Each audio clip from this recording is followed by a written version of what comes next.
Hi all, the digital campfire is crackling, the glasses are full, the spirits are up. We're ready for a friendly chat with friends at Gravel Union Talks. This is the ninth episode already of our live stream Gravel Union Talks, an initiative of Gravel Union, the platform that brings together the gravel community. My name is Carlo van Nistelrooy, I'm your host. Behind the scenes director Ollie Townsend is busy on the switches over in Newcastle. This episode of Gravel Union Talks is all about the future. Today's big question is going to be, is the future going to be electric? We have some various opinions about that on our channels, but to help us answer that question, our special guest for today's episode is Matt Barnard. Matt is product manager for Cairn Cycles, an e-gravel bike company based on the south coast of the UK. According to their website, Matt's role is to make sure Cairn's bike are not just another e-bike. And he tries to get both cyclists and non-cyclists excited about electric bikes and how they can change the way people use bicycles day to day. Feel free to give us some feedback on our channels, or if you are watching this later, send us an email at info@gravelunion.cc. We do take questions, tips and ideas for guests to invite on future shows. Matt, welcome in our show. We always start off with the question, what's the drink at hand? Hey Carlo, thanks for having me. It's good to chat. What have I got? I've just got some orange squash just for now, just to keep me hydrated. Well, my Quaremont, it's an alcohol-free Quaremont, so the drink will keep you hydrated, that indeed. So it's going to take about 40 to 45 minutes for people who are switching in, but we need to be staying within the hour. But Ollie will make sure that we will do that. Another question for you, Matt. What was the last song on your playlist? Oh, I knew you'd ask me this. The newest track from Gojira. They're a French metal band, if that says anything about me. Yeah, okay, you're into metal. Yeah, very much so. We should discuss that a little later after the show, because I'm into metal as well. Cool. And that's a different topic, isn't it? Yeah. What's the title of the book you are currently reading? I just finished the latest, or one of the newer Bill Bryson books. It was where it's the Notes from a Small Island, but the more modern version, the revisit. Okay. So, yeah, it's quite funny. It's always nice to have a good tip. We always have the Gravel Union big debate question. And today's question, you can respond to the question on our live channel. So if you, the question is, which do you wear when riding on gravel trails? Baggy shorts or lycra shorts? Matt, don't give me the answer yet. We will get on back to that a little later in this episode. So a heart for baggies and a thumbs up for lycra. A couple of personal questions to get to know you a little bit better. What do you prefer, gravel riding or bike packing? I guess I'd say probably bike packing, but because of the restrictions and stuff we've had over the last 12 months, it's definitely been more gravel recently. Yeah, kind of forced. So this is also a little bit more difficult in the COVID situation, but what do you prefer, riding alone or riding with friends? Yeah, if it's been the last 12 months, you've been alone, obviously, most likely. But yeah, I mean, I love riding with buddies, but I'd definitely be a lone rider at heart normally. So, what's the longest distance you ever did on a gravel bike, and what's the longest distance you ever did on a gravel e-bike? Ooh, actually the longest distance I've ever done has been on an e-gravel bike. Just because it was the only reason I was ever going to ride that distance. It's been about 120k or something like that. I'm not super long distance rider, so yeah. my legs give up far before my mind or body does. So. Mhm. Okay. What's your preferred wheel size?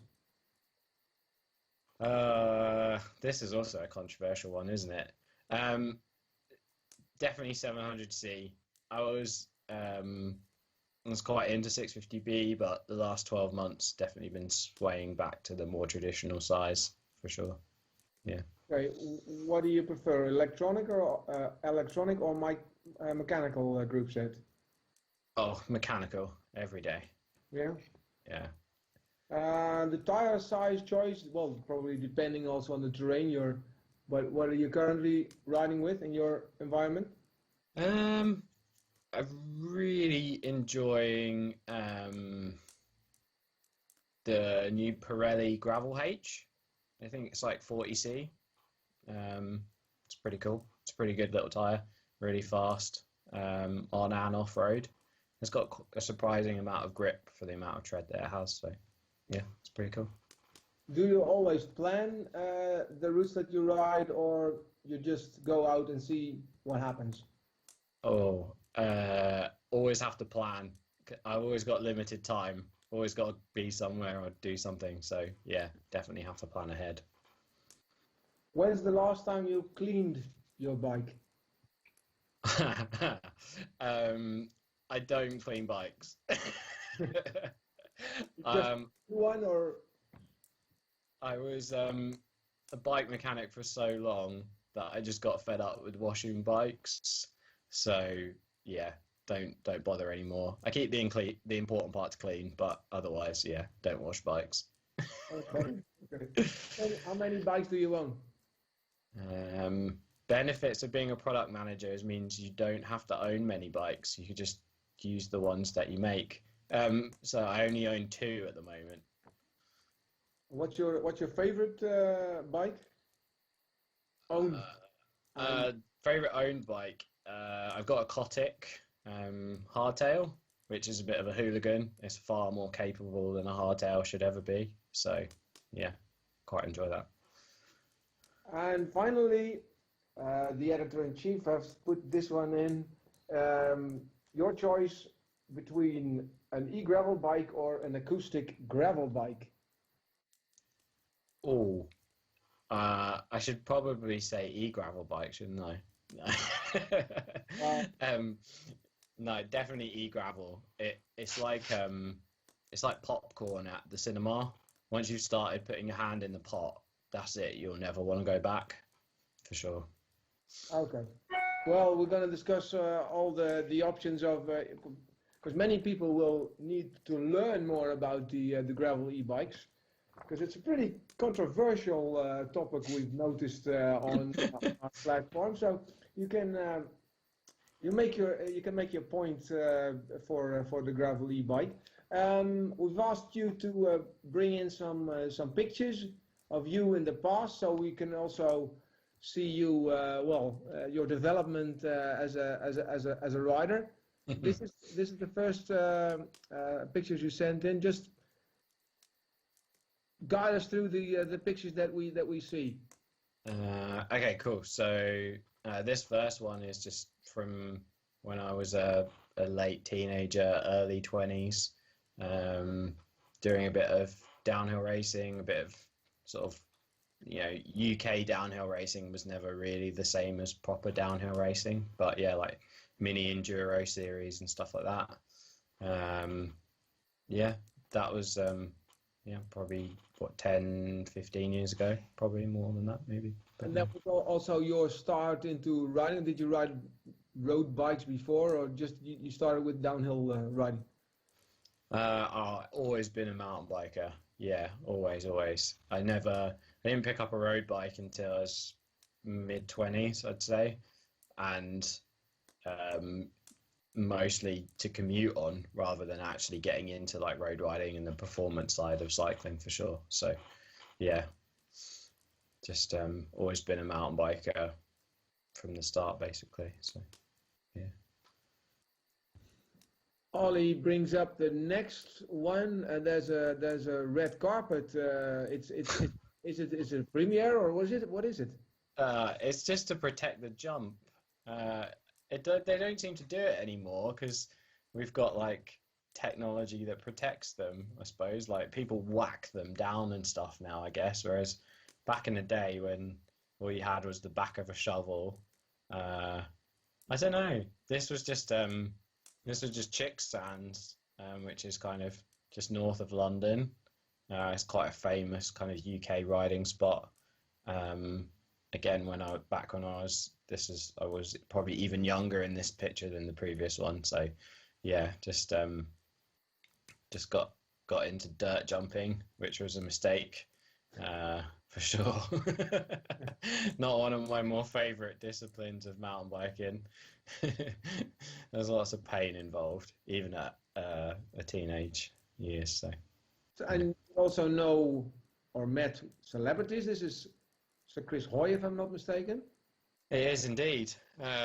Yeah, so when I sort of moved out of bike shops and started working for Evans Cycles, as I sort of progressed there and moved into the product team, I started to work not only on Pinnacle Bikes, which is Evans's in-house brand, but also Hoy Bikes. So yeah, we ended up working quite closely with Chris on that product. So yeah, spent a lot of time, on the phone and various emails backwards and forwards on products. So which was quite cool. Like not every day you get to work with an Olympic gold medalist. So yeah, absolutely. Yeah, great.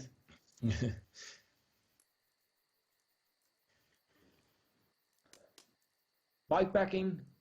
Well, there you go. So there's the introduction to bike packing and kind of how I started to move across into like the gravel side of things, I guess, and the bike packing side. So I was when I started kind of working on the bikes at Evans, I was worked with James Olsen. He's kind of, if you don't know who he is, he's kind of the guru behind the Genesis Quad of Fur, and then obviously he was the guy behind Pinnacle when it first started. Some would say he's probably like the godfather of kind of the modern gravel bike.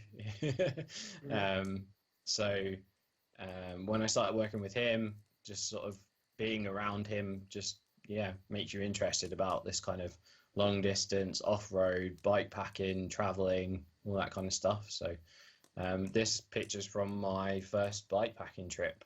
I had a road bike that I was commuting on, and I squeezed like 30C tires into to try and make it as comfy as possible. Caliper brakes still, and just went for it. Just see if I like it, and it was really enjoyable. Went with a couple of buddies. We camped. This was just on the way home when we got a bit too far from home and weren't going to be able to ride back, basically. So just took the get out of jail free card, which was the train. So yeah. And when was that? So when did you start gravel riding? So that would have been 5 years ago, 5-6 years ago, something like that. Yeah.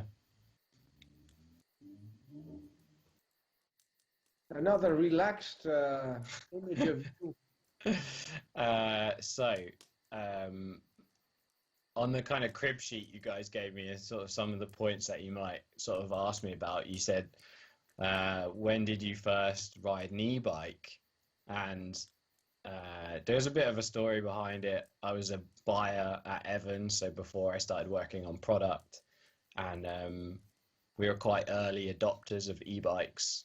So we went on a business trip to the Cube launch. I think it was like 2014 or 2015, something like that. And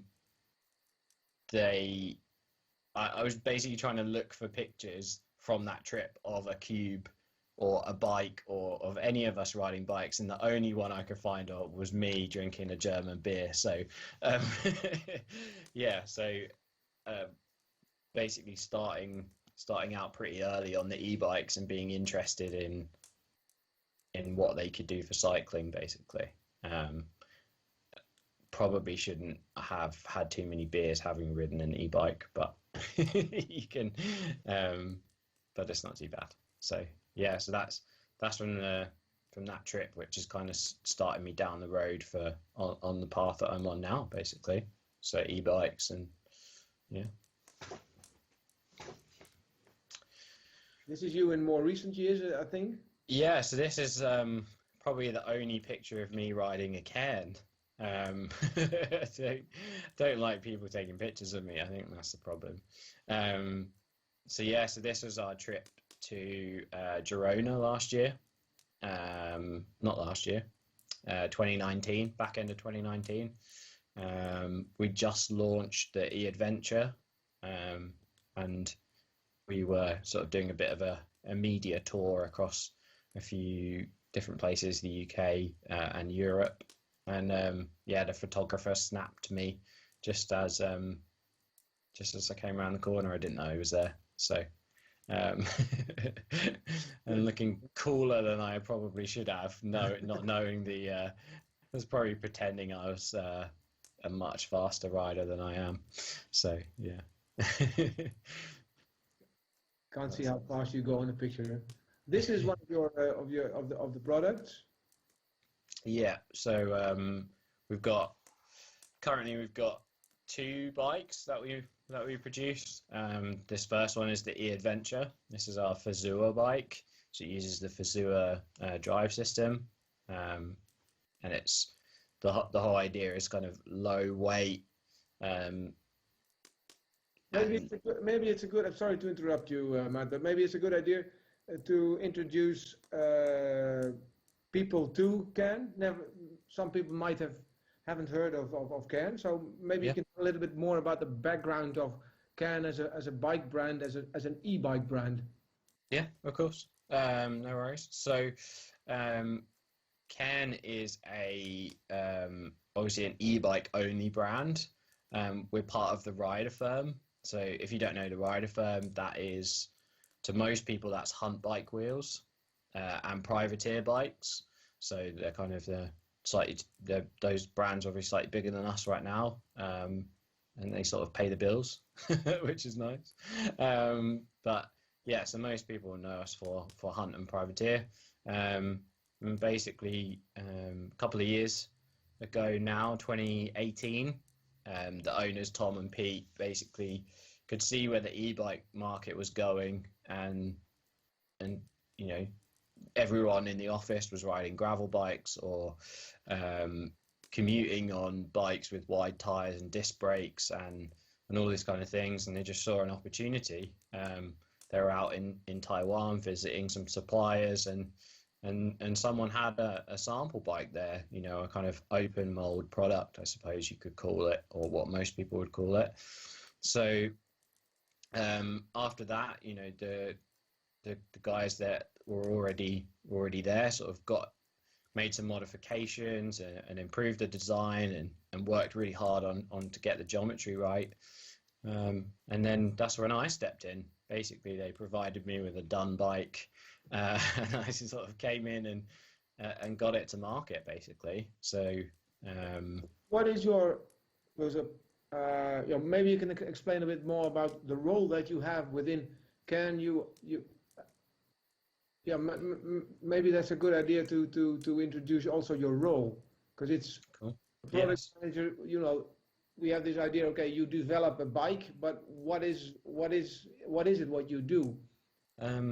A product manager is different everywhere you go. I think if you spoke to someone from a big brand, they literally probably just look at the product. But when you're a product in a small brand, like a product manager, like a small brand like Cairn, you do everything basically. I obviously get some help from the team around me. You know, there's a big team now that work on hunt and privateer, but really everything comes to me at the end of the day.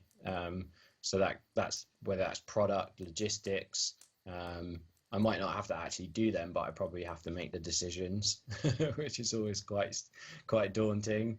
You know, all the marketing and everything else kind of falls to myself right now. So you know, there's a lot of effort in the background from the team, and they there's so many things that I wouldn't be able to do without them. But yeah, but really, a product manager at a small brand is really looking after everything. You don't really realize. So. I'm sure people who are watching might be also having ambitions to get into the cycling business. But what was your path? How did you get to be the Germans would say the Dreh- und Angelpunkt. So everything evolves around you as a product manager. How did you get there? I get asked this question a lot, actually. So I don't have any like formal training, if that makes sense. You know, I didn't do product design or anything at university. I basically was quite a scruffy kid that just worked in bike shops. You know, obviously been really enthusiastic about bikes and always wanted to do better than what I could buy myself. You know, it took my boss at the time to kind of get me going and gave me a shove to sort of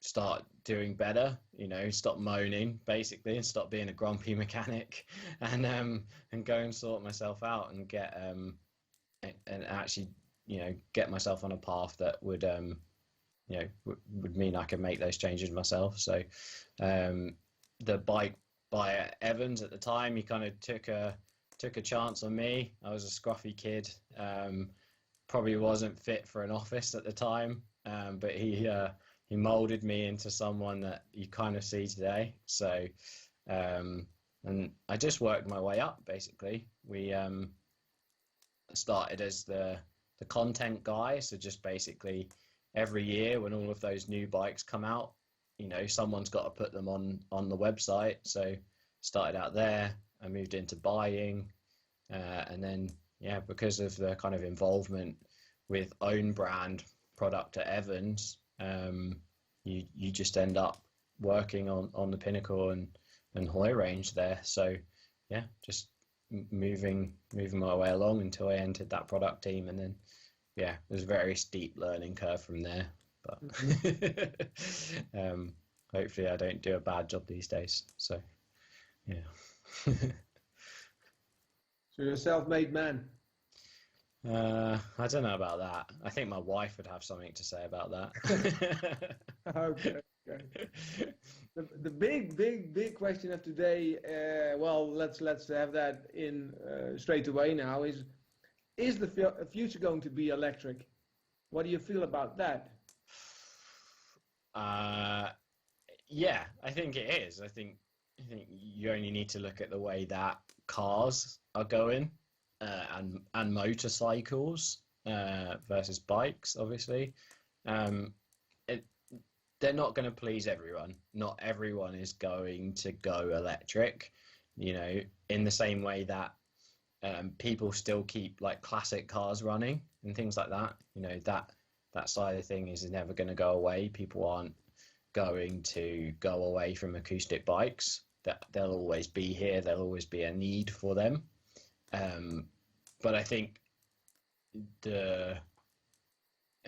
yeah, definitely the future is in bicycles basically, and definitely transportation for sure.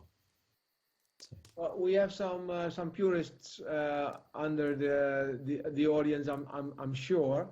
Yeah. So you might need to have some convincing to do. But what do you think personally are the benefits of an e-gravel bike? So if for somebody who never rode on an e-bike, because there must probably also been prejudices that people have about those bikes. What can you bring into? Yeah, what are the real advantages of an e-bike? Yeah, the benefit is, for me, it's quite hard to explain without kind of using those marketing speak, I suppose you could call it. You know, it's you, but on a good day, I think is probably one of the most common ones that's used.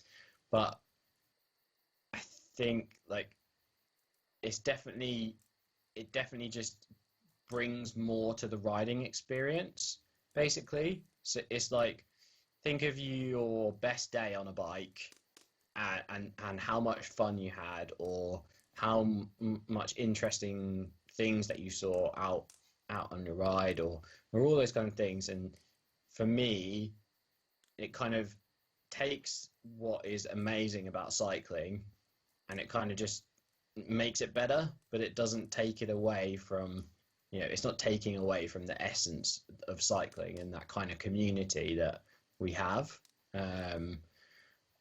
Yeah, it's basically really hard to talk about it without kind of using those really cliche terms. But yeah, I mean, a really good example would just be like,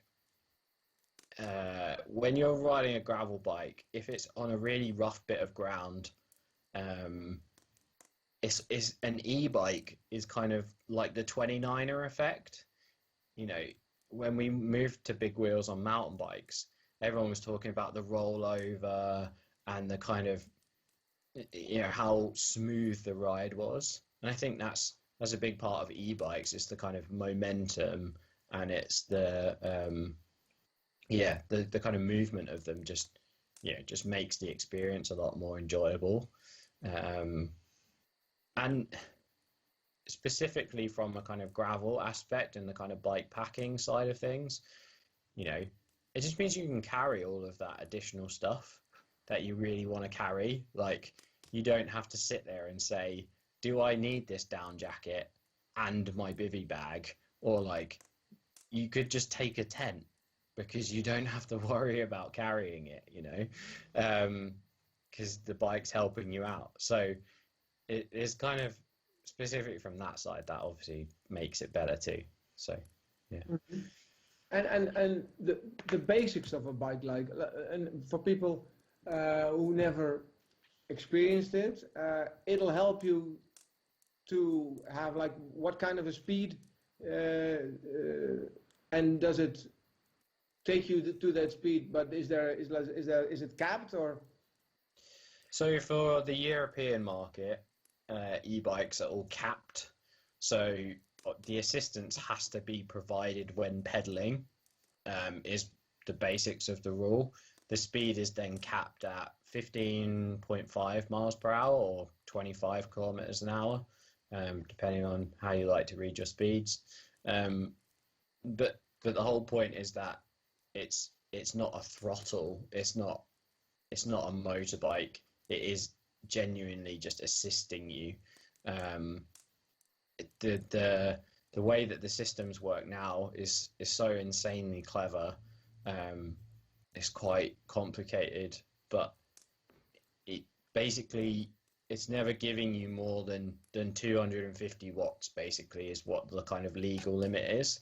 So, which doesn't sound like a lot when you compare that to maybe an electric car, or something like that. But when you're on two little skinny wheels, it's sometimes it can feel pretty swift. So, but yeah, basically nowadays especially the mid-motor systems like Fazua or Shimano, they basically take your speed, your cadence, your torque, so the power that you're putting through the unit, and your overall speed, and they kind of do a really amazing algorithm that just gives this really smooth performance.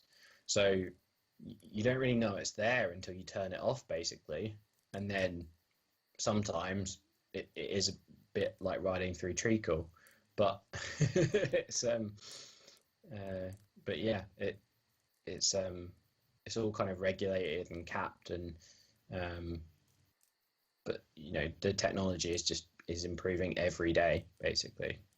So, well, we had a remark on our socials, I think it was today or yesterday, that we shouldn't talk about e-gravel bikes because we're not a motorbike show, but I think you explained that it's a completely different matter and a different situation, because it helps you along the ride, and it's there without being prominent, right? Yeah, that's exactly it. Yeah, it's it's a it's a it's a tailwind, not a wind maker, if that makes sense. I don't know how to say it basically. I'm with you.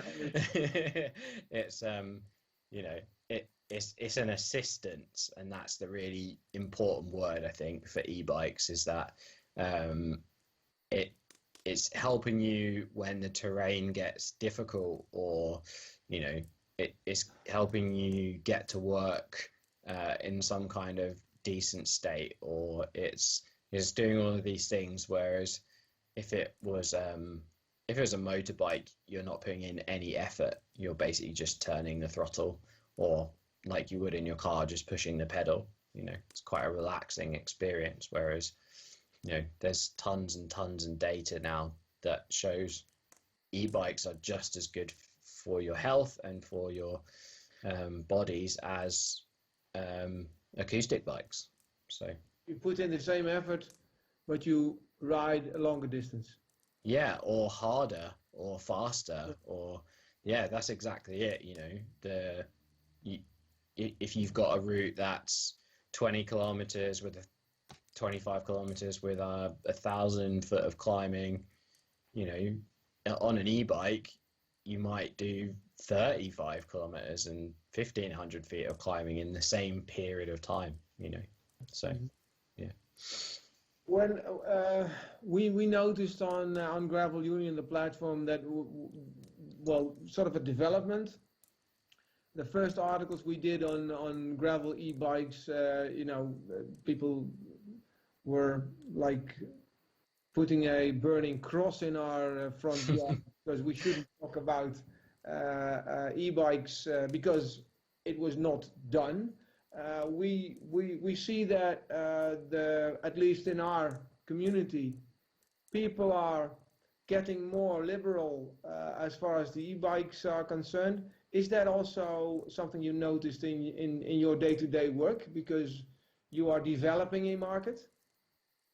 Yeah, I think the truth of the matter is you're not going to convert everyone, and I think as product managers, as bike brands, we kind of need to stop forcing that upon people. Basically, like if you don't want to be converted, being forced to convert will only drive you further away, basically.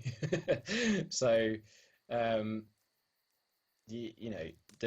more that are available, obviously that helps. And the cost of things coming down might tempt more people in, but the traditionalists, that's fine. Like if that's what you want to ride, riding bikes is still cool. Like we're not saying that not riding normal bikes isn't cool.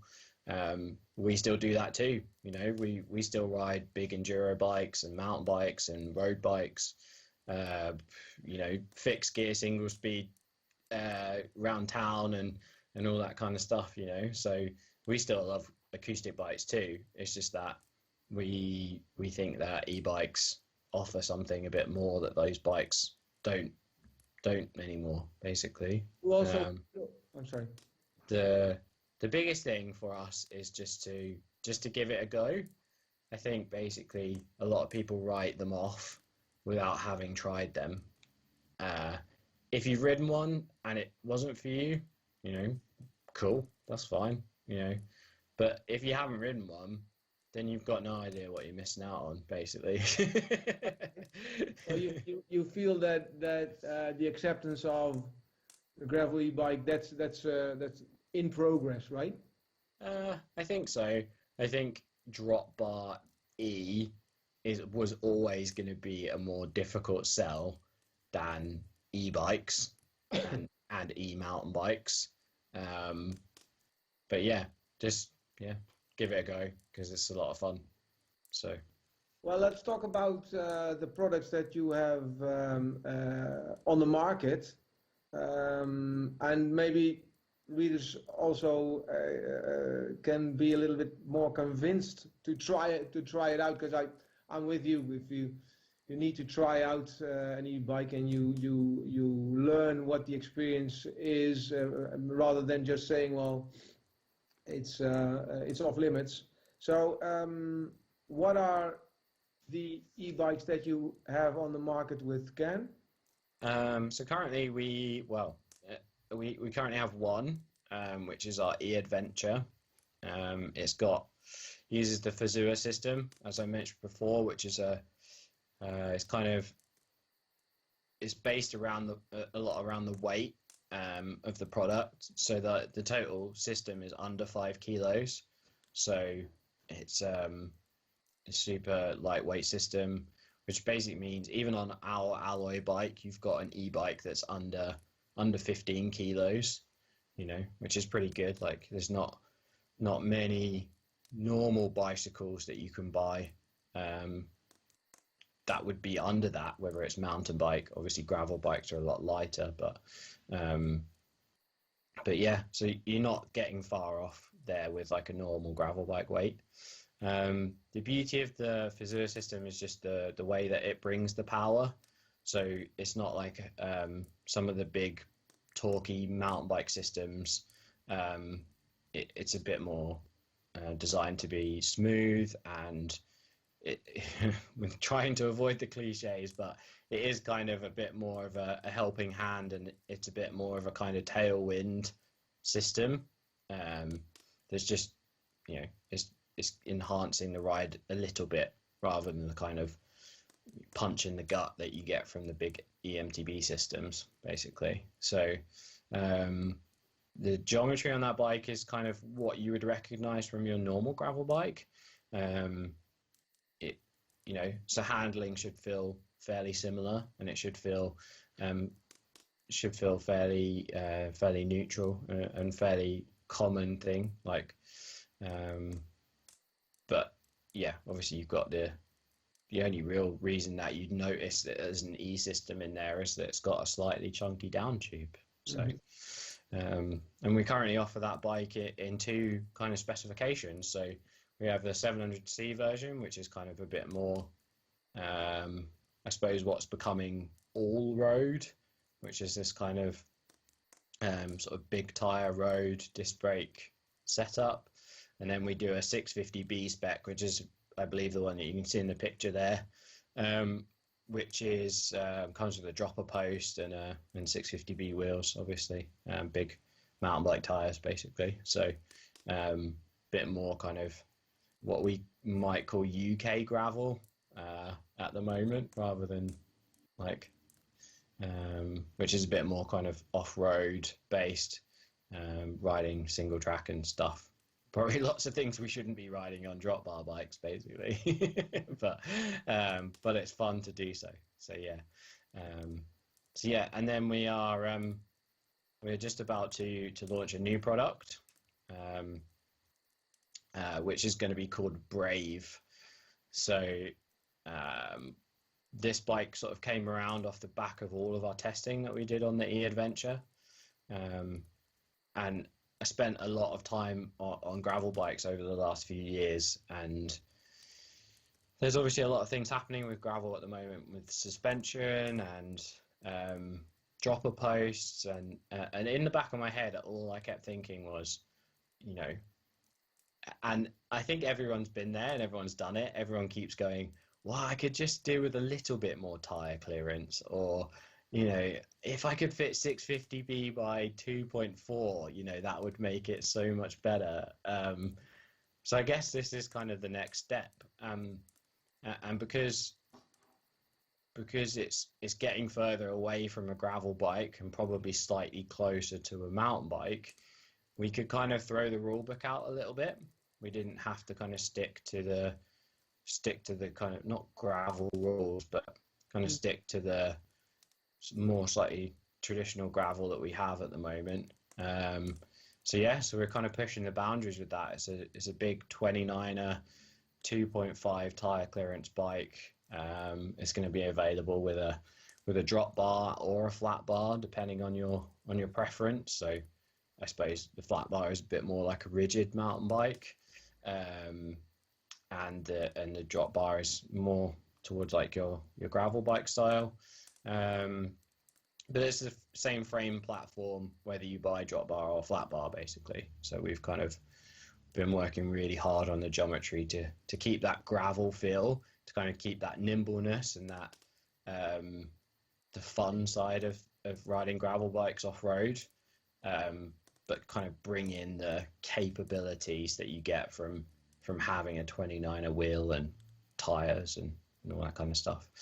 And it comes equipped with a bit more of a punchier e-bike system. So we're using Shimano steps, the E7000 system, which is a bit sort of more higher powered than the sewer drive, and we've put a whopping great big battery on it, so you can basically ride it for as long as you want, 630 watt hours, which is effectively double the size of the Fazua system. So you should be able to do some nice big tours and lots of big rides and stuff. So yeah, well, so that's what we've got. When is it available on the market? So to the keen-eyed viewer, it is already on our website, but we will do the official launch next week. So we have a scoop here on the Gravel Union talk. So that's nice. Yeah, correct. Yeah, you heard it here first. That's something that people are gonna remember, I'm sure. You mentioned that the product development process, if I understand correctly, it's like you were working on the adventure bike, and this is like a sideline that you were doing. Maybe you can tell us a little bit more about how does a process like that work? Do you start at the design table, or do you start at testing? How much do you test? I think our audience is interested in the whole process. Cool. It could be a really long answer. How long have we got? We have time left, Matt. So you're. I think how everyone develops product is really different. Basically, at the rider firm, it's kind of in the title. You know, we are all riders, and we are really focused on riders' needs, and we're basically just trying to combine that with functionality, aesthetics, and balancing customer service and price and all those kind of things all of the time, basically. So when we kind of look at the product development, because we're a small brand, we can be quite nimble and quite agile, and we can kind of look at the trends and see where they're going, and maybe be a little bit ahead, or you know, if we see something going somewhere, we could improve on what's already on the market. So at the moment, we don't have like a very formalized process. So we're not like the big brands where once a year they have to sit down and say, okay, what are we doing 3 years from now? You know, who knows? Nobody knows what they need to do from 3 years from now. So I guess that's kind of where we're at right now, and we're just trying to think about the whole picture rather than just the product itself. You know, what are we bringing to the table here, and how are we improving on what's already out there? And I guess that's super clear in what we did with e-adventure to the Brave. Basically, you know, we were quite early to the e-gravel market with the e-adventure, because of the keen eye of Tom and Pete, the directors of the company, and the same with Brave, I guess. You know, everyone in the office kept saying, you know, oh, could we just have a little bit more tire, or could we make this bike a bit longer and a bit slacker? And you know, because we're all riders and we're asking the same questions as the riders out in the market, it kind of gives you know, a really good idea. And is it then trial and error when you test things and doesn't work, we need to do something differently?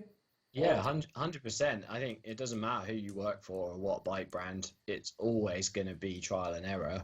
You never know if you've got it right until you've got the bike underneath you, basically. So and that was very true for the Brave. So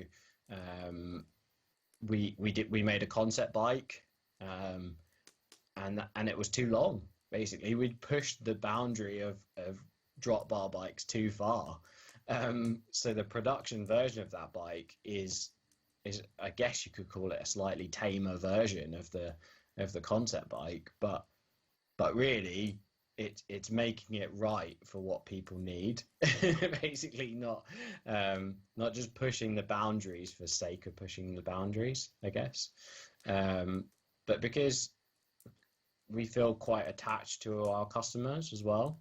So, you know, it sometimes I will answer people's emails, for example. You know, they email into the Cairn Cycles inbox, and if there's a question in there that, you know, I happen to know the answer to, and one of the customer service guys might not know, or, you know, you'll get a reply from me. You know, how many other you know, product managers can say they do that, you know? So that also helps. You know, I'm seeing day to day exactly what our customers are asking for, and the same, you know, same with everyone else in the company. You know, whether that's privateer or hunt, you know, they're on the same thing. So you really have lines between, you know, well, all, you know, the customer, but also internally probably.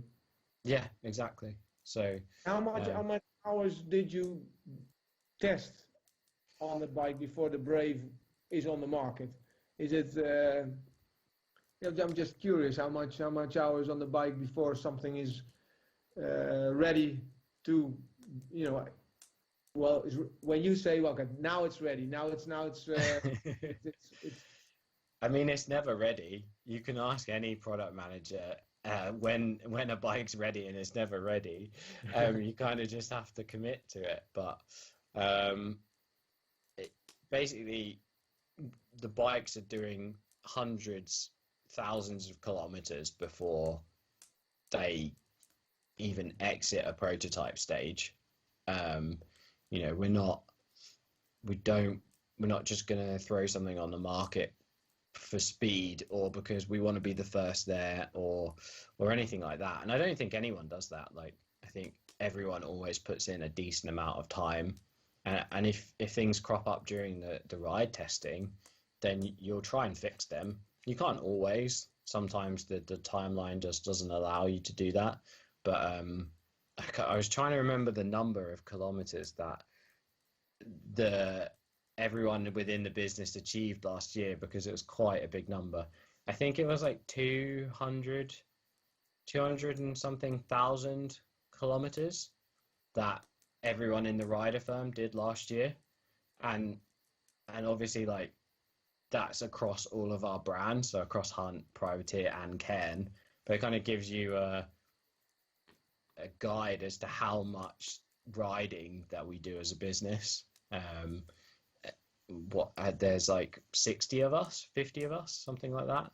So we're still quite a small company. It's a serious amount of miles. And obviously we're doing it all on our own products. So yeah, so it kind of gives you an example about how much product testing goes into what we do, basically. That's how we like it at Gravel Union. Yeah. 5 riders, 4 riders. That's because when you know by experience how things should work, at least in your mind. You have a collaboration with Steve McClure, the rock climber.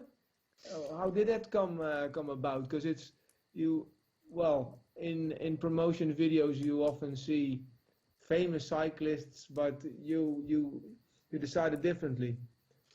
Yeah, so Steve is a friend of a friend. So Sam Taylor, he's our videographer.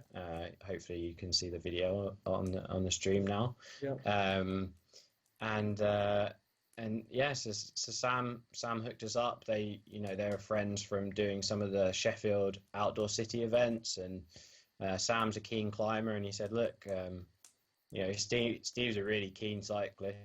Basically, bike to get up out of the city and get up to the crags, up on the outside of Sheffield. And I think it'd be a really cool video, and I think it'd be a really cool way of kind of showcasing what e-bikes are for. And we fully agreed. Basically, it's kind of there's a lot of stereotypes and there's a lot of cliches with e-bikes, as there is with acoustic bikes, but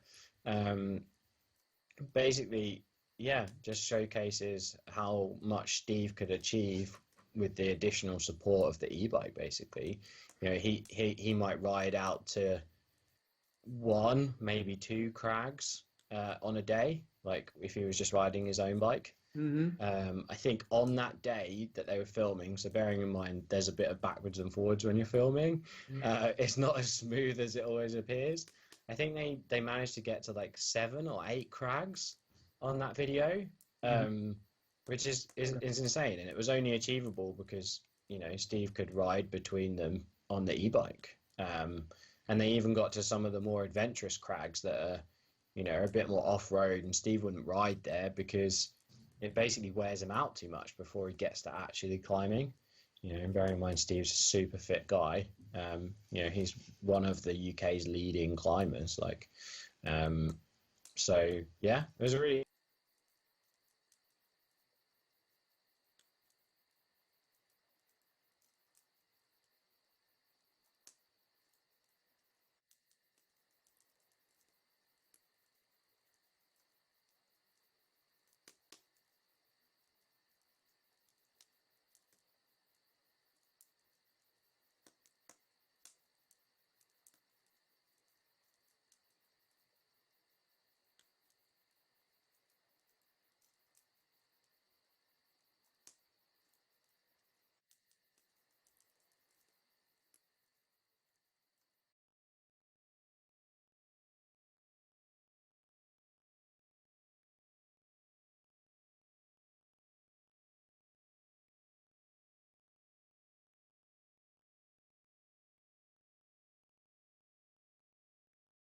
So I don't know what the results are. I'm sure that Ollie is going to help me out here. Seems to be busy. There it is. I actually don't have the results in red. You could put them on the chat for me, please, because my phone's off. My battery's low. Never mind this inside talk with the director. The Gravel Union big debate question was baggy shorts or lycra shorts, and everybody's waiting for your answer, Matt. What is your choice? baggies. Yeah, definitely. Yeah, I don't. Yeah, leave the lycra on the road. Okay, baggies it is. I'm trying to get the results in. And there they are, because Ollie is typing. I see that he's typing right now, so it's going to be exciting. But what will be the results? 60% says lycra and 40% says baggies. Whoa. So you're with a minority here. So well, make your point for the baggies again. It's lycra is for road, baggies for gravel. In short, I guess, yeah. It depends what your background is, right? I'm a mountain biker, so just something less revealing, isn't it, than lycra?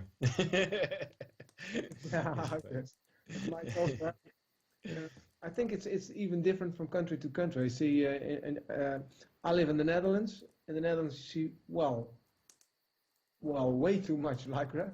And in Germany, you see more the baggy trousers. Yeah, and if it was America, it'd be like plaid shirts and jeans, right? We always allow our guests to have a last word. So did we miss out on something? Do you have something to add, to recall, or you want to elaborate on something more? No, I don't think so. I think, just give it a go, basically. Just get yourself, an e-bike test ride somewhere, or attend a demo day, or, obviously when things kind of open up. But yeah, just give it a go. You might find that you really enjoy it. So, yeah. And everybody's always cheering us on as a community that we're inclusive thinkers. And I think that's also a way to look at things, is also try to be a little bit more inclusive on